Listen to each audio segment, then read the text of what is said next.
This episode was definitely not what I or other investors were expecting.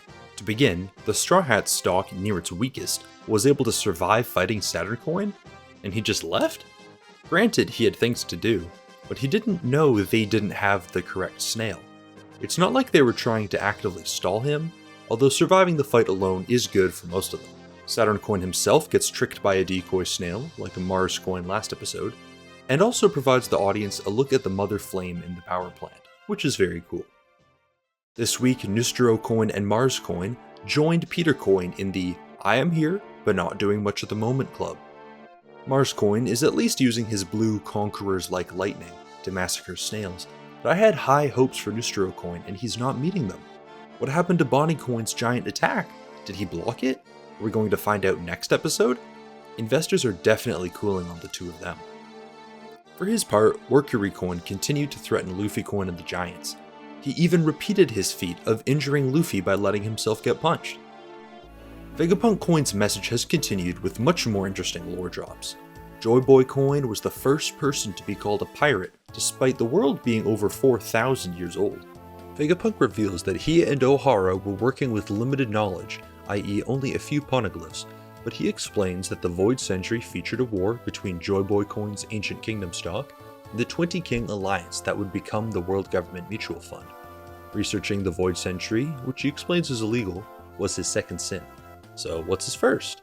And what are we going to learn next? That Joyboy's rubbery body comes from having the human fruit mythical model Nika?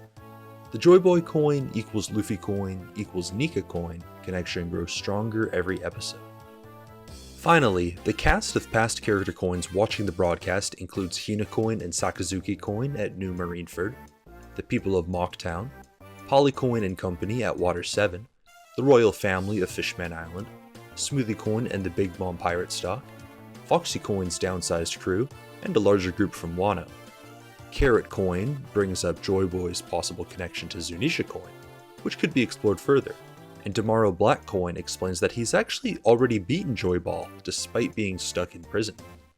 Finally, Doflamingo coin and Magellan coin have a surprisingly civil discussion in Impel Down regarding the threat of rising sea levels to the prison and the world at large, and Doffy alludes to mass migration to the Red Line.